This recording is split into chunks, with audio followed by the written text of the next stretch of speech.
কামরুল, জেলে পল্লীগুলোর ব্যস্ততা কেমন দেখছেন এবং ইলিশের যে লক্ষ্যমাত্রা ধরা হয়েছিল তা অর্জন হবে কিনা, সেই বিষয়ে মৎস্য কর্মকর্তাদের সাথে কথা বলার সুযোগ হয়েছে কিনা আপনার? ধন্যবাদ আপনাকে।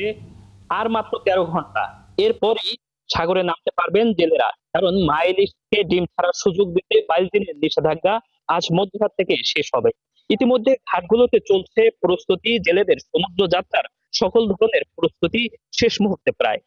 ট্রলারগুলোতে দেখছি জাল তোলা হচ্ছে, নিত্য প্রয়োজনীয় সরঞ্জাম এবং খাদ্য সামগ্রী তুলে নেওয়া হয়েছে।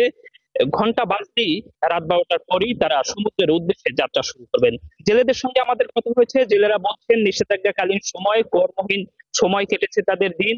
এ কারণে ঋণের বোঝা তাদের বইতে হয়েছে এবং সেই সঙ্গে প্রতিবেশী দেশের স্বল্পমেয়াদী নিষেধাজ্ঞা আর নিজ দেশের জেলেদের, অসাধু জেলেদের নিষেধাজ্ঞা ভঙ্গের কারণে মিশ্র প্রতিক্রিয়া রয়েছে জেলেদের মধ্যে।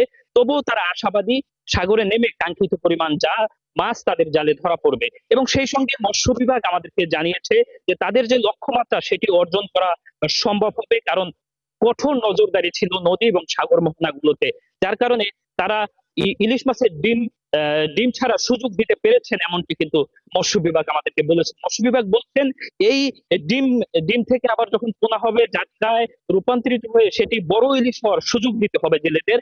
এজন্য কিন্তু আগামী 1 নভেম্বর থেকে টানা 8 মাসের নিষেধাজ্ঞা আসছে জাটকা রক্ষার জন্য। এই জাটকা রক্ষা করা গেলে বড় ইলিশ রূপান্তরিত হবে এবং মাছের যে মজুদ সেটি কিন্তু রক্ষা হবে এবং মাছের উৎপাদন বাড়বে, এমনটি কিন্তু দাবি করেছেন মৎস্য বিভাগ। এই ছিল রাঙামালি থেকে সবশেষ। ধন্যবাদ কামরুল। আমরা নিশ্চয়ই ফিরবো পরবর্তীতে আবারও। দর্শক, সহকর্মী কামরুল হাসান ছিলেন আমাদের সাথে এতক্ষণ রাঙামালি থেকে।